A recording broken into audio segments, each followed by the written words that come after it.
Bueno chicos, para hoy nos corresponde iniciar ya lo que es, bueno, ya iniciamos la parte del capacitor MOS, hablamos un poquitito del símbolo eléctrico del MOSFET, ¿verdad? Y de que el MOSFET tiene una gran ventaja sobre el BJT, que es a nivel de potencia, ¿verdad? Es un dispositivo que regula el paso de corriente de una terminal a la otra por medio de una terminal de control, y esa terminal de control es controlada por tensión y no por corriente como se hace en el BJT. A nivel constructivo, ¿verdad? Todas estas clases están, la parte teórica está basada en el libro de Pedro Julián, ¿verdad? Dispositivos semiconductores, principios y modelos. Y acá lo que quise hacerles es un dibujito en el cual vamos a cubrir más o menos cómo se construye dicho dispositivo, ¿verdad? Dicho dispositivo sería del capacitor MOSFET, ¿verdad? Montado sobre un sustrato, ¿verdad? Vean que normalmente lo correcto sería como dibujar esto como así, ¿verdad? Porque esto sigue hacia los lados, ¿verdad? Pero aquí, para que lo tengan nada más en cuenta, esto sería un semiconductor, ¿ok? Ya sea dopado de alguna forma u otra, ¿verdad? Recuerden que el ejemplo inicial que íbamos a tomar era que íbamos a dopar o íbamos a empezar el análisis de un capacitor MOS tomando en cuenta que el gate, que es decir, la parte superior, está dopada como N++. ¿Okay? Recuerden que N++ lo que hace hasta cierto punto es degenerar un poco el semiconductor, y en este caso entonces está haciendo que ese dopado tan alto lo haga comportarse como un metal. ¿Okay? Al comportarse como un metal, ¿verdad? Entonces ya esto sigue siendo silicio, ¿verdad? Recuerden que cuando uno construye un dispositivo como el capacitor MOS, respeta la estructura de construcción que era metal, oxide, semiconductor. ¿Okay? Y eso claramente es el sanguchito este que tenemos. Vean que esta es la parte de abajo del sándwich. Acá en el medio tenemos un material que es no conductor, ¿verdad? Material que es no conductor, que a la postre vamos a ver que es silicio también, ¿verdad? Todo esto es silicio. Lo que pasa es que todo está dopado o tratado de forma química, para que el resultado sea completamente distinto. El primero, o la tapita, digamos, del sándwich, es un material fuertemente dopado con N++, que se comporta como un metal, y también es conocido como polisilicio. ¿Okay? Es conocido como polisilicio porque ya se comporta como un metal, ¿verdad? Y a nivel constructivo, esta es la parte entonces que conocemos como gate en el, en el capacitor MOS. ¿Okay? Entonces esa parte de arriba será el gate. En el medio, como ya lo hemos conversado, lo que va a haber es un óxido. Entonces ese óxido es dióxido de silicio, ven que también es silicio, ¿verdad? Entonces por acá vamos a sacar tal vez una etiqueta que nos describa qué es esa cosa. Esto es dióxido de silicio. Que con dióxido de silicio nos referimos a que químicamente esto es descrito como silicio O2. ¿Okay?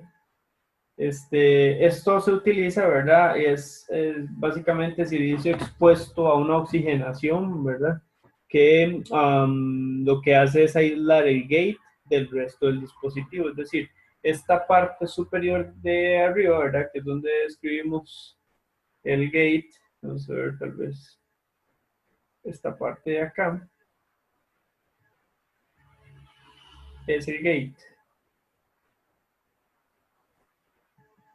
Quedó un poquillo feo, pero lo que queremos decir es que esta tapita de arriba sigue siendo el gate. Okay, y esta tapita azul, pues, que es la que tenemos acá, o la parte del medio del sándwich. Entonces, constructivamente estamos hablando de un óxido o aislante. para luego caer a la parte de sustrato, que es la base, ¿verdad? La base donde vive un circuito integrado, ¿verdad? Que esto es un pequeño componente que está dentro de un circuito integrado, ¿verdad? Por eso es que lo tratamos a nivel de sustrato, ¿verdad? Es construido de esta forma. Normalmente nosotros vamos a tener para un dispositivo de este tipo alguna tensión aplicada aquí, tensión de gate, por ejemplo, de 0.5 voltios, una cosa así. Positiva respecto a la referencia, que en este caso será colocada normalmente en el sustrato. ¿Okay? El sustrato tendrá un dopado, si este es un dopado N fuerte, este será un dopado tipo P. Y esa sería la construcción básicamente de un capacitor con base N. Si nosotros tenemos un capacitor con base P, entonces el sustrato tendrá que ser un dopado tipo N. ¿Okay? En este caso, tenemos un sustrato tipo P, por lo tanto la tapita, ¿verdad? El metal será un dopado fuerte de N. ¿Okay? Luego vamos a ver por qué. Básicamente, mi intención con ver la parte constructiva del capacitor MOS es que se den cuenta que posteriormente va a servir como bloque fundamental de construcción del transistor MOS. Cuando ya nosotros tratemos este dispositivo junto a dos difusiones que normalmente uno las puede construir sobre esta tapita y sobre esta otra, entonces aquí habrá una difusión que no es ni más ni menos que un dopado de otro tipo, ¿verdad?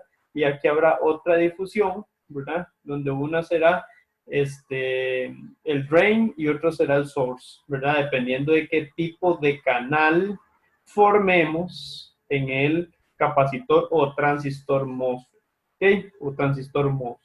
Vean que normalmente el tipo de canal que se forme, ¿verdad? Va a depender del tipo de gate que yo tenga, ¿ok? Posteriormente vamos a ver que este dispositivo se compone de varias regiones o tiene varias regiones de operación. Esas regiones de operación hay una muy importante que quizá tal vez no nos alcance el tiempo para ver el día de hoy, pero que se llama etapa de inversión, que básicamente se trata, ¿verdad? De que en esta parte de abajo el material que es P se comporte de alguna forma como el nuevo material del gate. Y entonces decimos que habrá un canal de paso de electrones en este caso. Si fuese el caso contrario, donde esto es P++ o P++, digamos, y aquí esto es N, pues entonces este material de alguna forma inducirá la creación de un canal de transportación de portadores que sea tipo P en ese otro caso, ¿verdad? Entonces, vean que claramente cuando ya uno construye el transistor completo, pues esperará que las difusiones sean N en este caso, ¿verdad? ¿Por qué? Porque si yo lo que quiero es que este capacitor o transistor MOS conduzca, le voy a aplicar aquí alguna señal, ¿verdad? Que haga que se genere el canal de conducción, y ese canal de conducción entonces podrá ser un canal tipo N, ¿verdad? Y ese canal tipo N, pues entonces me permite que haya transporte entre cada una de las difusiones, ¿verdad? Si fuese el caso contrario, donde yo formo un canal tipo P, muchas cosas cambiarían, ¿verdad? Vean que entonces aquí yo tendría un P++, ¿verdad? Aquí tendría P, aquí tendría P, y por acá tendría N. Vamos a cambiar de color mejor, porque se confunde con el de abajo. Ok, vamos a hacerlo de este color. Si esto fuese P++ o P++, ¿verdad? Entonces estaríamos hablando de que el transistor completo ocuparía difusiones tipo P, ¿verdad? Ocuparía difusiones tipo P por este lado, ¿verdad? Y que el sustrato en ese caso sería tipo N, ¿verdad? Entonces, lo que se formaría aquí es un canal tipo P, dependiendo del gate, ¿verdad? El gate es el que me determina qué tipo de canal voy a formar ahí abajo. ¿Okay? Para evitar enredos, continuemos con el ejemplo de, vamos a dejar esto aquí por fuera, vamos a continuar con el ejemplo de el que es canal tipo N. ¿Okay? Solo para evitar cualquier tipo de confusión acá. ¿Okay? Entonces, continuando con ese ejemplo, que es este de acá, ¿verdad? El N++, lo que va a suceder es que, bueno, vea que si yo aplico un potencial positivo a este lado, al gate, entonces de alguna forma lo que voy a tener es una inducción de campo eléctrico a través de el capacitor. ¿Okay? Entonces esto es un campo eléctrico acá, digamos, inducido. ¿Okay? Entonces, ¿qué es lo que va a suceder? Vean que esta placa ahí arriba va a tener mayoritariamente muchos electrones. ¿Okay? Muchos electrones. Recuerden que cuando yo tengo material N, ¿verdad? Aquí arriba, yo puedo sacar un potencial empotrado de él respecto al material intrínseco. Eso lo vimos unas 3, 4 clases atrás. ¿Okay? Ese potencial empotrado va a ser positivo para un dopado N. Entonces, cuando yo aplique aquí una carga positiva, ¿verdad? Lo que va a pasar es que entonces, de cierta forma, yo lo que estoy poniendo es o repeliendo más bien lo que son, los normalmente huecos que andan acá. ¿Okay? Normalmente esto está lleno de huecos, ¿verdad? Por todo lado. Entonces, al aplicar yo una tensión positiva de este lado, induzco un campo eléctrico acá que nosotros sabemos que va de más a menos, y lo que va a pasar es que, por ejemplo, un hueco que esté por acá va a ser repelido por esa carga positiva que yo tengo en el gate, y se me va a ir formando una pequeña zonita por acá, que va a ser básicamente una pequeña zonita de vaciamiento, ¿verdad? Pero que a la postre, como lo que hice fue mover huecos, digamos que por aquí había varios huecos que se movieron, pues me generan una ionización negativa por acá.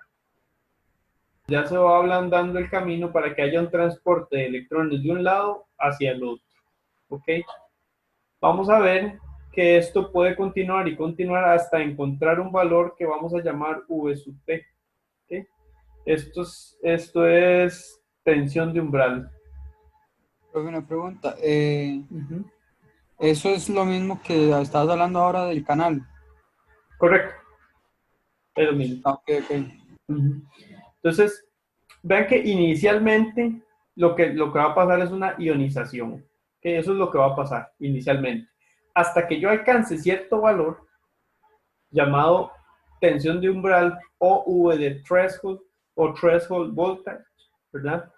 Una vez que alcance yo ese valor, entonces acá lo que va a pasar es que se nos va a invertir el material.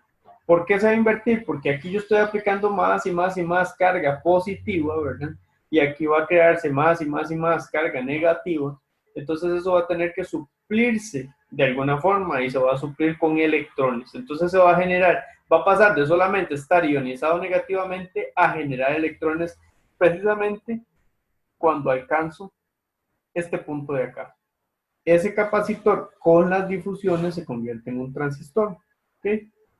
Pero a grandes rasgos, al aplicar una tensión, lo que sucede es esto, ¿verdad? Todo el material que está cerca del óxido, por debajo del óxido, y en dirección al gate, es el que va a tener esa inversión, ¿verdad? Entonces, él primeramente se va a ionizar negativamente cuando es un N, o positivamente cuando es un P, hasta que alcanza una tensión de umbral. Una vez que alcanza esa tensión de umbral, pues él ya más bien se invierte, y en lugar de ser material P, se convierte en material N. ¿Okay? Para contrarrestar el aumento de las cargas, porque esto es carga positiva por naturaleza, ¿verdad? Y para contrarrestar esa carga positiva, pues tendrá que generarse aquí una carga negativa, ¿verdad? Que me haga un equilibrio, y ahí es donde surgen entonces el canalito que se forma aquí abajo de portadores, en este caso electrones. ¿Sí? Entonces, a grandes rasgos es cómo funciona. Ahora nos corresponde ir detalladamente viendo cómo funciona matemáticamente cada una de las cosas. Entonces, vean que a final de cuentas lo que yo quiero con un dispositivo de este tipo MOS es aplicar una tensión que sea positiva respecto al gate, negativa respecto al sustrato o bulk, ¿verdad? Vean que esto para que lo tengan muy presente. También se escribe en el idioma inglés como volt. ¿Ok? Esta es la razón por la cual ustedes van a ver, por ejemplo, una palabra o un acronimito acá que es V sub V. Eso lo que quiere decir es tensión de sustrato o tensión de volt. ¿Okay? Luego por acá vamos a tratar este como V sub G, que sería tensión de gate, ¿verdad? Y esta en el idioma inglés, a ver si me acuerdo cómo escribir threshold. Threshold, así. Se conoce como tensión de umbral o tensión ya de inversión, que es cuando se dispara por acá. La inversión es un proceso que para análisis matemático en este curso asumimos que pasa de un momento a otro. La realidad es que no va a pasar de un momento a otro. Primero se va empezando a invertir, y una vez que alcanza este valor ya tiene suficiente inversión para considerarlo material del otro tipo. ¿Okay? En otras palabras, lo que se busca con un dispositivo construido así, de esta forma, es tener como objetivo, ¿verdad? Hacer una región de inversión, en este caso del material. Vamos a poner, para hacerlo más genérico, material que está, digamos, porque podría no ser montado sobre un sustrato, material que está por debajo del óxido. Entonces, es el objetivo final, o lo que se persigue, es realizar una inversión del material que está justo debajo del óxido de forma artificial. Esto se le conoce como modo agotamiento, ya que estamos quitando o desplazando los huecos de acá, esta parte. ¿Alguna pregunta hasta acá, chicos? El dopado P extremo y el dopado N extremo están solo de un lado de la placa. ¿Este es César? Sí. Ok, la idea es, vamos a ver, la idea es que todo este material de aquí para arriba, de esta rayita hacia arriba, sea dopado uniforme. Ok. Y la idea es que este otro material grande que está aquí abajo sea un dopado uniforme tipo P. ¿Okay? En este caso, si vemos la inversión, ¿verdad? Perdón, si vemos el otro tipo de canal, pues entonces vamos a tener un material dopado de forma uniforme de aquí para arriba, tipo P, y de aquí para abajo, tipo N. Va a depender del tipo de canal que queramos formar. ¿De acuerdo? Ok. Sí. Entonces, vean que el canal que queremos formar es normalmente el dopado que yo pongo aquí. Si yo pongo un dopado fuerte tipo N, lo que quiero es formar un canal tipo N. ¿Ok? Si yo pongo un dopado fuerte tipo P, lo que quiero es formar un canal tipo P. Por lo tanto, se tiene que invertir la parte de abajo. Y las difusiones, cuando lo convierta en un transistor, tienen que ser del mismo tipo del canal que estoy formando. ¿De acuerdo? Porque si no son Ok. del mismo tipo que el canal que estoy formando, de nada me vale formar aquí un canal N si le pongo difusiones P, ¿verdad? La idea es que esto transite de un lado al otro por medio del canal formado. ¿Okay? Profe, ¿qué determina, digamos, para elegir el tipo de canal que uno quiere? ¿Qué querés transferir? Si querés transferir tensiones bajas o tensiones altas. Ah, ok, ok. Profe, y ¿Sí? la inversión se genera, digamos, solo en el canal, ¿verdad? No es que cambia todo el tipo del sustrato. No, solamente en el canal. Por decirlo así, vamos a dibujar un poquito más detallado esto. En un dibujito más pequeño. Digamos, al final queda algo así viéndolo de frente. Queda un sustrato, queda por acá el óxido, por acá el gate, ¿verdad? El gate, óxido y bulk, o sí, sustrato, ¿verdad? Entonces, al final lo que yo busco es que este material, si es P y este es N, entonces invertir la que está por debajo del óxido. Es decir, yo quiero invertir este pedacito de acá.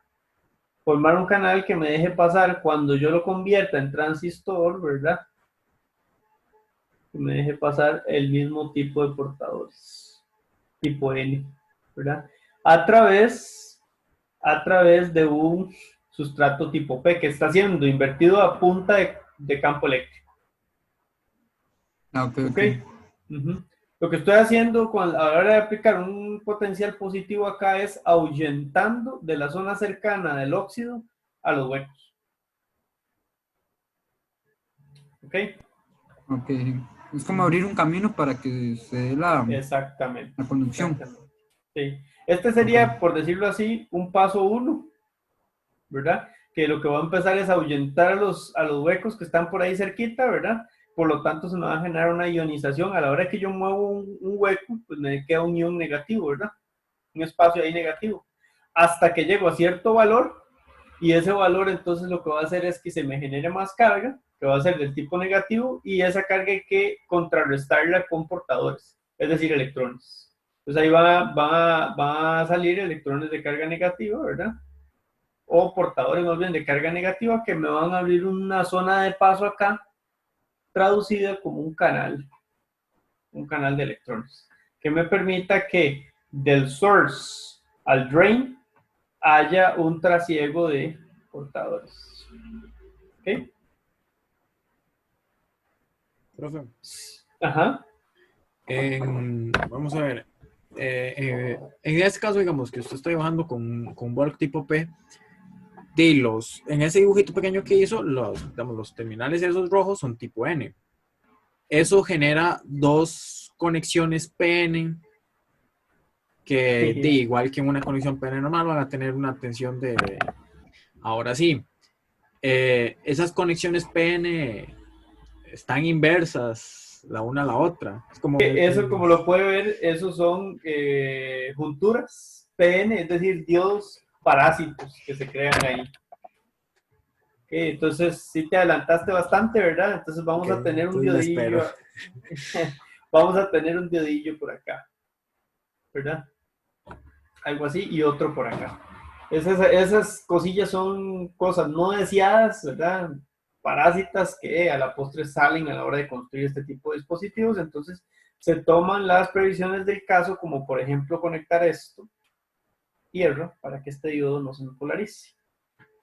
Y no haya corriente fluyendo del bulk hacia el drain. Lo que queremos es que haya corriente fluyendo del source hacia el drain. ¿Ok? Ve que si vos pegas esto a tierra, ¿verdad? Entonces te aseguras de que el lado del ánodo de estas junturas formadas de forma parásita no tenga una tensión más positiva que cualquier otro punto en las difusiones. ¿De acuerdo, Alan? Bueno, sí, sí, pero porque ese es tipo P, supongo que sí, en el tipo Exacto, N. luego en el tipo N hay que pegar esto a la tensión más alta que hay. Sí, A la sí, tensión sí, más alta, que sería la tensión, en este caso se le conoce VDD. cierto. ¿Sí? Sí. La tensión más alta en un circuito digital con MOSFETs siempre será conocida como un DD, ¿ok? Y este DD viene del drain. Ahora bien, la tensión más negativa, que normalmente será tierra en un circuito digital con MOSFET, será VSS. Vean que este SS se refiere acá, al source, y este DD se refiere al drain, ¿ok? Esto no tiene una explicación coherente, simplemente se están importando cosas del BJT, que luego lo veremos. ¿Okay? En el BJT, cuando uno tiene circuitos digitales con BJT, va a darse cuenta que la tensión más alta es VCC, ¿verdad? Y vamos a ver, es colector emisor, EE. ¿Ok? Y esto VCC no quiere decir corriente continua, ¿verdad? Cuidado. Esto quiere decir Common Collector. ¿Ok? Viene de Common Collector. Nunca me confundan esto con eso. A pesar de que si es una tensión CDE, no viene de ahí el nombre, sino que viene de una configuración del BJT. ¿Ok? Estas dos es cuando tenemos circuitos con BJT o Bipolar Junction Transistor. Estas dos es cuando tenemos circuitos con MOSFET. ¿Ok? Y vienen del drain y del source. Esto viene del colector, del emisor. ¿Ok? cuando vean hojas de datos, se van a dar cuenta que si alguien está perdidillo con un circuito, llega, dibuja un transistor BJT y le pone que la tensión positiva es VDD. Eso es incorrecto. ¿De acuerdo? Tiene su nomenclatura. Cuando vean VDD se refiere a circuitos digitales construidos con MOSFET, y cuando vean VCC se refiere a circuitos construidos con BJT. No necesariamente digitales, puede ser análogos, también analógicos. ¿De acuerdo? ¿Estamos claros, Alan? Sí, sí, no me adelanto más, será que están en los dos. No, pero está bien, está bien. Eso es una muy buena visión, ¿verdad? De ver que cuando uno construye dispositivos, uno puede estar pensando en hacer algo y de forma parásita surgen otras cosas. ¿Verdad? Esto es un efecto parásito, completamente. ¿Verdad? Entonces se debe tomar la previsión del caso para que este efecto parásito no me vaya a generar corrientes de fuga, que le llaman. Entonces, cuando esto no está bien aterrizado, bien polarizado, esto me genera una corriente de fuga desde el bulk hacia las difusiones. Está bien, la observación está muy bien. Ok, entonces... No, profe, pero, bueno, así la preguntilla rápida era que como los dos están opuestos el uno al otro, y si la región de agotamiento de uno disminuye, la de otro aumenta. No. ¿Te referís a los parásitos? Sí. Vamos a ver. Porque es como si uno estuviera conectado en... Vamos a ver, el En source inversa. estaría conectado... Sí, es como si uno estuviera conectado en inversa. Lo que hay que tener cuidado, ¿verdad, Alan? Observar acá es que, vamos a ver, mi idea no es que los portadores surjan del sustrato, ¿ok? Entonces, a la hora de que yo hago la zona de agotamiento o la zona de vaciamiento más grande para estos, digamos que se hace más grande, ¿verdad? Para ambos, yo lo que estoy buscando es que no haya trasiego de portadores de aquí hacia arriba, ¿verdad? La intención natural de un MOS es que haya una transferencia de portadores simplemente en un pequeño espacio que le estoy robando al sustrato. No estoy usando el sustrato para generar mis portadores, estoy usando el sustrato para crear un canal. Y esto normalmente, como está pegado a la fuente, ¿verdad? Esto es tierra, y esto normalmente será VD gate, que está pegado al positivo de la fuente. Quien va a suplir esa energía va a ser la fuente, no el sustrato. Entonces, el sustrato, digamos, a la hora que yo hago más grande la zona de vaciamiento de estos diodos están pegados al mismo punto, ¿verdad? Este punto es este mismo. ¿Okay? Esto está cortocircuitado. ¿Ok? Entonces, como está cortocircuitado, ninguno de los dos debería conducir si esto está aterrizado. Ah, sí. Sí, más bien al final en vez de ser una conexión P en el canal como Exacto, cable. sí. Es un cable, yo estoy creando un cable aquí, ¿verdad? Sí. Y ese cable lo que me está generando es que ya cuando sobrepaso ese valor de threshold, pues creo electrones para suplir la carga, ¿verdad? Y esos electrones los transporto por medio de mecanismo de arrastre. Entonces yo coloco algún mecanismo de arrastre de acá hasta acá para moverlos, nada más. ¿De acuerdo? Sí, gracias, profe. Bueno, continuamos a ver si salimos de esto, pero esas cosillas son importantes verlas, ¿verdad? Ok, vean que a nivel constructivo, nosotros pues teníamos o tenemos en la actualidad métodos de fabricación bastante efectivos, ¿verdad? Donde tanto el metal es producido a base de silicio con alta calidad como lo es el óxido, porque la tecnología MOS data de los años 30, 1930, no es tecnología de punta, ¿verdad? O sea, no es tecnología nueva. Esto simplemente fue un invento hecho por los años 30 que no sirvió porque no había forma de que esto fuese suficientemente delgado para que tuviera el efecto querido, ¿ok? Entonces, por ahí de los años 70, cuando ya el BJT estaba depurado y trabajaba muy bien para las expectativas de ese momento, tenía sus limitantes, por ejemplo, consumo de potencia, por ejemplo, hacerlo más pequeño, el BJT hacerlo más pequeño es muy difícil, ¿verdad? A nivel constructivo. Este otro, Elmos, ofrece, o sea, por ahí en los años 70, 80, surgen procesos de fabricación que permiten producir este óxido de silicio, o sea, permiten producir este aislante con óxido de silicio, ¿verdad? Con métodos de alta calidad que me permiten entonces hacer esto bien delgadito, ¿verdad? Me permiten reducir esta distancia de acá del óxido, ¿verdad? Hacerla más pequeña, de forma tal que aísle, pero que sea delgado, ¿ok? Para que cuando yo aplique tensión acá, el efecto se produzca rápidamente, a una menor tensión. Porque cuando esto es muy ancho, necesito aplicar más tensión y por ende más consumo de potencia, ¿verdad?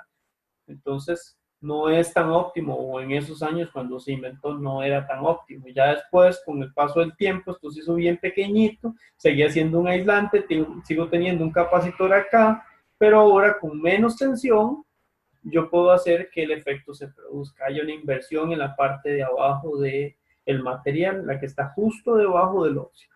Pero entonces eso es lo que ha pasado en las últimas décadas, ¿verdad? Que esto se ha ido optimizando y optimizando y optimizando, y conforme más pequeño es el óxido, menor es la tensión que ocupo, y por lo tanto es que ustedes ven que se habla cada vez de menos tensión de alimentación para un circuito digital como el de un teléfono o una computadora, ¿verdad? Además de que se va reduciendo el canal. Entonces, el canal va a tener una distancia L aquí. ¿Okay? L. Esta distancia es la que se va reduciendo con las tecnologías, lo van haciendo más chiquito y más chiquito y más chiquito. 5 nanómetros, 10 nanómetros, cosas de ese tipo que antes eran inimaginables. ¿Okay? Vean que entonces la oblea, ¿verdad? Que es como se construye un circuito de este tipo, ¿verdad? Sale de una oblea de silicio. En este caso se está usando para sostener, para generar el sustrato. El sustrato no es ni más ni menos que una superficie sobre la que vive el chip, ¿verdad?